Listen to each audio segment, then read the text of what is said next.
Assalamualaikum my dear students, welcome to studyhigh.pk and subscribe keep in contact for more videos and lectures। आज मैंने एक ख्वाब देखा जो कि सिर्फ एक ख्वाब ही था, लेकिन उसमें ऐसे बेशुमार ऐसी बातें हैं, ऐसे सबक हैं जो कि आप लोगों की लाइफ को चेंज कर सकती हैं, आप लोगों के लिए बहुत ही ज़रूरी हैं। अगरचे ये एक मौत का मंजर ही था। जब आदमी मरता है तो उसके जहन में क्या ख्याल आते हैं, लेकिन ये ख्याल आपके माइंड में अभी से होने चाहिए। और वो क्या सिचुएशन थी, मेरे माइंड में उस वक्त क्या आया जो मैंने ख्वाब में देखा रमज़ान रोज़े की हालत में। तो हुआ है कुछ यूँ कि जैसे ही मैं अपने ऑनलाइन लेक्चर्स थे MBBS के, उनको लेने के बाद 12 बजे आकर सो गया अपने रूटीन के अकॉर्डिंग। तो ख्वाब में मैं देखता क्या हूँ कि मैं अपने दोस्त और कज़न उसके साथ घूमने जा रहा हूँ, इंजॉय कर रहा हूँ बाइक के ऊपर। तो एक डिज़र्टेड प्लेस, उसके अंदर एक स्पोर्ट्स कम्प्लेक्स था, बहुत बड़ी बिल्डिंग।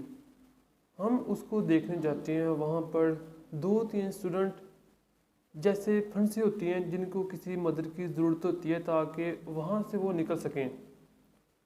मैं और मेरा दोस्त उनकी हेल्प करते हैं और वहाँ से उनको निकालते हैं, वो अपने घर चले जाते हैं। सो इन शॉर्ट हम उनकी मदद करते हैं। उस डिज़र्टेड प्लेस पे जो सा स्पोर्ट्स कम्प्लेक्स होता है कि बड़ी सी बिल्डिंग होती है खाली। तो ये चीज़ मेरे माइंड के अंदर थी। कुछ देर क्या होती है कि वहाँ पे सारी बिल्डिंग हिलने लगती है जैसे कि ज़लज़ला आ गया हो। तो उस वक्त मैं फील करता हूँ कि मेरा मोबाइल कहीं गिर गया नीचे। और पहली बात जो मेरे माइंड में आती है वो ये आती है कि शायद मेरे ज़ाहिर बात है घर में भी ज़लज़ला आया होगा।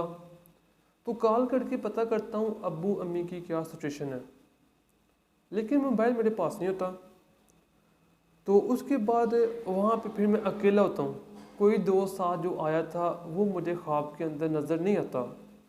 ये आपके लिए पहला सबक है कि आपको जीना तो ठीक है, लेकिन जब आप मरेंगे तो आपको अकेले ही मरना पड़ेगा। No friend will be with you. So enjoy करें, ठीक है। सो उस वक्त क्या होता है कि मैं कोशिश कर रहा हूँ कि किसी तरह से जो एंट्रेंस है, उसकी डोर है जो उस कम्प्लेक्स का, उस बिल्डिंग का, उससे बाहर चला जाऊँ। जैसे ही मैं उसके करीब पहुँचता हूँ एंट्रेंस के, उसके बिल्कुल ही दरवाजे के साथ एक स्टोर रूम होता है, एक तहखाना होता है। लेकिन मेरा दिमाग उस वक्त घूम रहा होता है और सारी जो बिल्डिंग है वो भी इस तरह से जलजले की वजह से घूम रही है।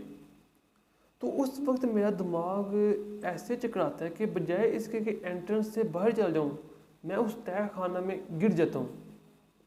उसमें गिर गया और सारी बिल्डिंग हिल रही है। आहिस्ता आहिस्ता क्या देखता हूँ कि ऊपर से जो सी अपर बिल्डिंग है वो सारी नीचे को आ रही है, यानी चंद सेकंड के अंदर वो मेरे ऊपर गिरने वाली है बस। जो सबसे वेरी डिप्रेसिंग जो चीज़ मैंने उस वक्त महसूस की कि मैं हर सिचुएशन में ये कोशिश करता हूँ कि कोई भी सिचुएशन है उससे जितने भी मुश्किल हालात हैं वहाँ पे कोशिश की जाए कि वहाँ से निकल जाएं, या उसको फाइट करने की कोशिश करना। कहीं पे फ़र्ज़ करें कहीं गोलियां चल रही हैं तो वहाँ पे अपनी कोशिश करना, अपनी जान बचाना, मारना, इस तरह का माइंड है। लेकिन मौत से जैसे बच जाना हर आदमी कोशिश करता है, लेकिन उस वक्त जो मैं कुछ नहीं कर सकता था सिवाय अपनी डेथ का वेट करने के। ये जो पहला था मोस्ट डिप्रेसिंग थिंग जो कि अपने माइंड में ख्वाब के अंदर भी मैंने इसको फील किया, वो ये था कि मैं सिवाय अपना चंद सेकंड के बाद मेरी डेथ होने वाली है, उसको मैं वेट करने के अलावा मैं कुछ कर नहीं सकता। तो जब भी आपकी मौत आएगी, चाहे आप जितने मर्जी ताकतवर हैं, अपने आप को क्या समझते हैं, आप उसको रोक नहीं पाएंगे। आप उस वक्त कुछ कर नहीं सकते। ये चीज़ मैंने अपनी ख्वाब के अंदर फील की। तो जैसे सारी बिल्डिंग ऊपर गिर रही है मेरे ऊपर और चंद लम्हों में मेरी डेथ होने वाली है, तो उसके वक्त साथ ही मैंने ना अशहदु अल्ला इलाहा इल्लल्लाह कलमा पढ़ना स्टार्ट कर दिया। तो जब मेरा माइंड इतना काम नहीं था कर रहा कि एंट्रेंस से बाहर चला जाऊँ, उस वक्त डेथ के वक्त जो कलमा आ जाना, एक ख्वाब के अंदर भी मुझे इस बात की खुशी महसूस हुई कि मेरे माइंड में, मेरे ज़ुबान के ऊपर ये वर्ड चल रहे हैं और मैं इस चीज़ का वेट कर रहा था कि या अल्लाह 2-3 और सेकंड मुझे मिल जाए और मैं इस जो कलमे की वर्डिंग है इसको कंप्लीट कर लूँ। ये चीज़ उस वक्त मेरे माइंड में थी, जो कि मैं ये सोच रहा था कि ये 2-3 सेकंड। साथ ही जो सेकंड ख्याल मेरे माइंड में आता है कि ठीक है, I am going to die. जो सेकंड ख्याल मेरे माइंड में आया था वो ये था कि मेरे parents,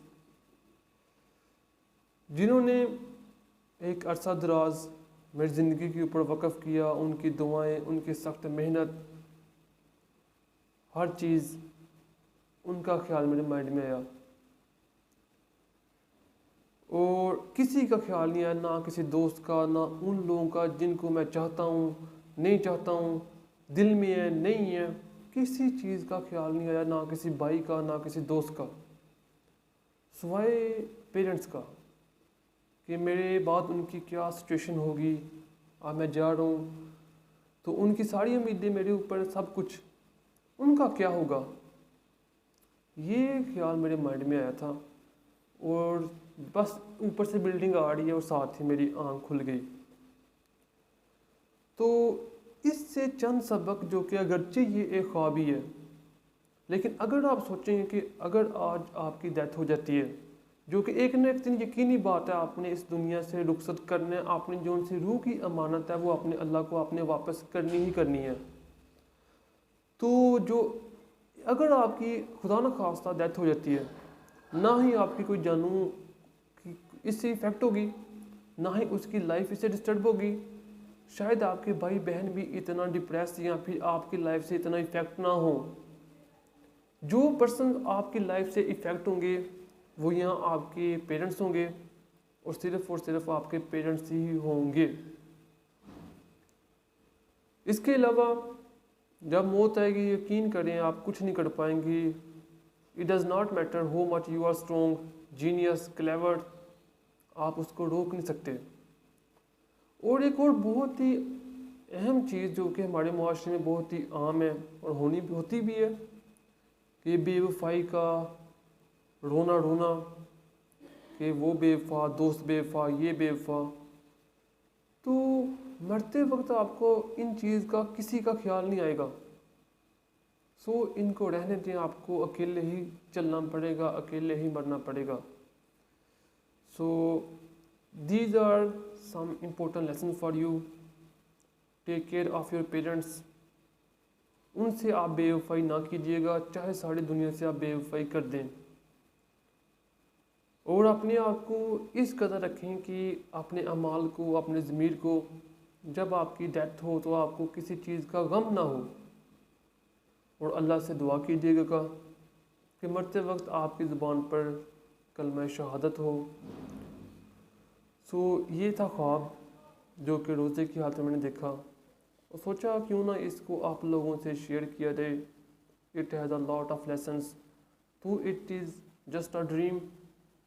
hope you best of luck, best wishes.